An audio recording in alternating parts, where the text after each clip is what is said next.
everyone! Welcome back. It's Chris. Maraming salamat sa inyong panonood ng video na ito. And in today's video, isasama ko kayo sa parang day in the life of a millennial mom. Feel ko yung pagiging millennial kahit di naman talaga ako millennial, no? Pero i-share ko sa inyo how my day usually starts kapag ako ay may trabaho, may mga meetings na kailangan puntahan, at saka may mga mommy errands na kailangan gawin. Okay? Before that, make sure that you subscribe to the channel and also push the bell for notifications.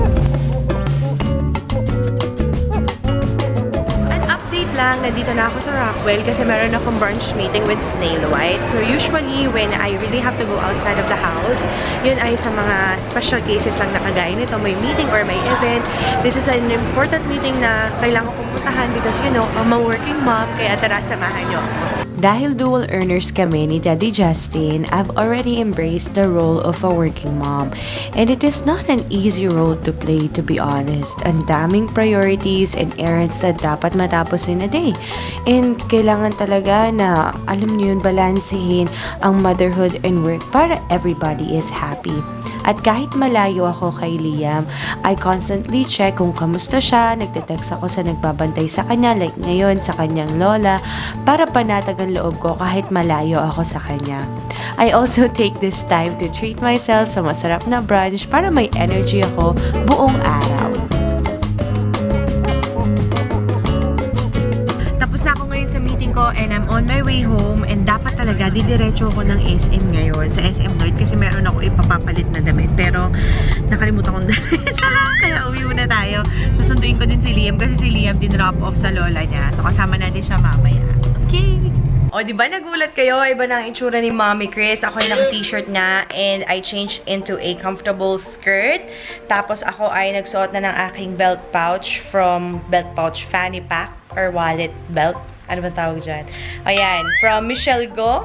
Hi Michelle, if you're watching. Super love ko talaga ito. Anywho, the reason why I came home is because ang dami kong nakalimutan. Una sa lahat, yung mga bills na kailangan bayaran. At saka, meron ako mga ibabalik na items na binili ko sa SM na dapat isusuot ko to dun sa event ko. Ayan sila, oh. Kaso hindi ko na siya nasuot. Andito pa naman sa akin yung resibo at wala pa namang isang linggo. Sayang kasi worth 3,000 din to, and I am going to be looking for a dress na pwede ko isuot dun sa aking tang event. So, ayan. Gagawin natin yan. At saka may bibili ako mga kitchen appliances. Para bawas sa gawain at iwas sa mahabang pila, I use GCash pambayad sa bills. Kaso 20 pesos na lang ang laman ng GCash ko, kaya kailangan talagang mag-cash in. Meron tatlong options dito: over-the-counter, online banking, or remittance, but I always go for online banking because it's easier. It's important to know that you have to be verified para ma-enjoy mo tong option na to. Just present a valid ID and follow the simple steps na sasabihin ng app sa'yo. Pagkatapos nun, you have to have your photo taken. So, give it a good smile. And then, check mo na rin yung mga personal information na nandoon mismo sa app. And then, sign. Pagkatapos ng signature, just submit your application. Dahil nakapag-cash in na ako, ayan, pwede na ako magbayad ng bills. Gusto ko nagbabayad ng Meralco using the GCash app kasi sobrang dali, hindi ko na kailangan pumila ng mahaba. Tapos you just have to scan yung barcode and then just put in the amount. Makaka-receive ka na ng text message na naging successful yung transaction na yun. I also do the same thing sa aking Maynilad na bill. Very, very easy lang. Kasi alam mo yun, kapag pumipila ka pa sa mga payment centers, sobrang ang stressful kasi ang tagal mo mag-iintay bago ka makapagbayad. Kapag ginawa mo na siya sa GCash, mas magiging mabilis yung proseso, tas marami ka pang magagawa. At kapag madalas ka gumamit ng GCash, mas tumataas din ang iyong G-score. Ano ba yung G-score? G-score is the trust score the app computes for you based on your GCash transactions, and this will be tied to your G-credit. Yung G-credit, isi-share ko sa inyo mamaya kung ano ibig sabihin nun.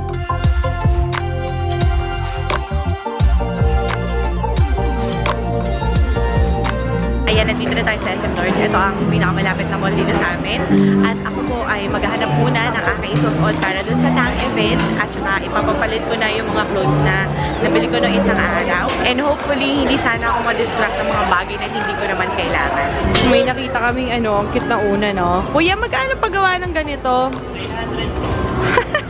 Cute. Perfect yung ganito para pag namimiss ko si Liam. Ang cute! Oh my gosh, gusto ko ng ganito.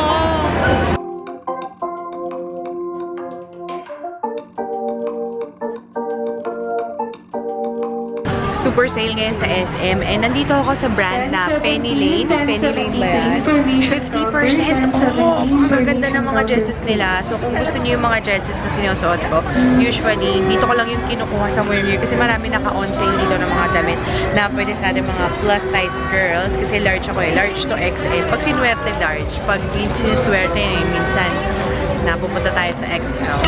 After ko mapili yung mga damit na gusto ko, okay na ako magbayad dito sa Mobile Pay Lane kasi dito available yung GCash transactions. And gusto ko talaga nagbabayad ng GCash kasi cashless siya. Safer siya para sa akin kasi may mga times na burara ako, magulo ang bag ko. Minsan nawawala yung pera sa bag ko. Mas madali to kasi you just have to scan the QR code and then just type in the amount na kailangan mong bayaran and then it's as easy as that. You're done!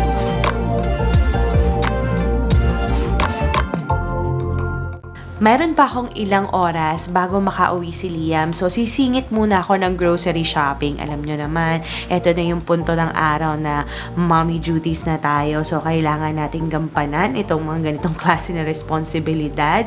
Hindi na ako working mom mode ngayon. Ako na ay talagang housewife / mommy mode na. Ayan. So, ngayon, pumipili lang ako ng mga bagay na kailangan namin sa aming tahanan. And I have to make sure na yung aming pantry loaded siya palagi kasi alam nyo na minsan kami ni Daddy Justin yung hindi kami nakakalabas kaagad. So, kailangan may mga readily na available na mga pagkain na nandoon. After kong makuha lahat ng nandito sa aking grocery list, ready na ako magbayad dito sa cashier na merong GCash na option. So, again, madali lang gumamit ng GCash kasi i-scan mo lang talaga yung QR code and then you just have to type in the amount na gusto mong bayaran using your GCash app. Pero I think medyo nasushort na ata ako dito kasi kinulang na ang budget ni Mami Chris nyo. Kung makikita nyo, medyo nalilito na ako kung ano options ko.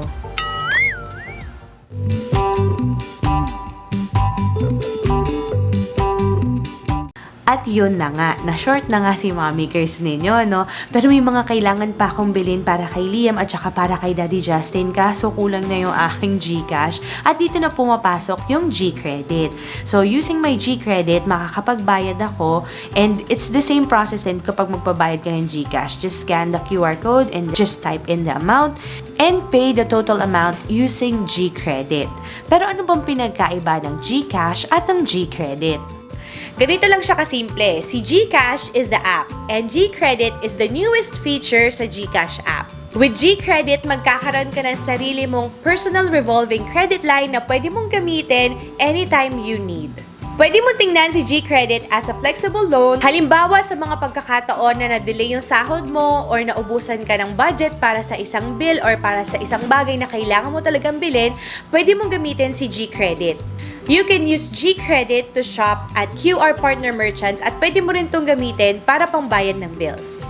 Always remember that your G-Credit is closely linked to your G-Score. So, the more frequent you use the services on your GCash app, mas tumataas din ang iyong G-Score. Just in case you're wondering pala, bakit iba na ang ating setup, iba na ang aking itsura at ang aking damit, si Mommy Chris nyo nakapagsingit pa ng filming schedule para tayo ay makapagpondo ng videos for the upcoming weeks kasi mamaya parating na si Liam at saka si Justin. Hello friends! Update! Nakauwi na tayo! By the way, nandito pala kami sa aming Airbnb accommodation. Kaya medyo ibang ating setup. Si Liam, nakatulog na to kanina.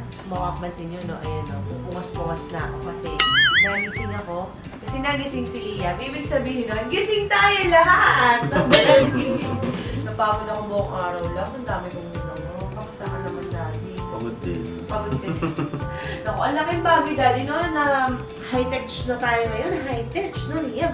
Para mas madali na maging mas madali na mag-organize, mas madali na gawin yung mga bagay na mas mahirap dati. Totoo. Tsaka ang laking bagay talaga kapag may mga app na tumutulong na. Alam niyo yun, yung parang mabawasan man lang yung gawain at saka makatipid ng oras. Kasi yung oras na natitipid ko ay nabibigay ko kay Liam. Kagaya ngayon. Wala bang app na makakapagpatulog ka agad sa baby? Simple, yun to. Sleep mo ganun. Ayan, so yun lang. Thank you so much guys for joining us in today's video. Sana nag-enjoy kayo sa routine ko as a millennial mom. Feeling millennial. Make sure to follow our daily lives sa aming channel, The JK Vlogs. So, maraming salamat sa panonood. Laluin na muna natin itong maliit na taong to. So, hanggang sa muli. Bye! Bye!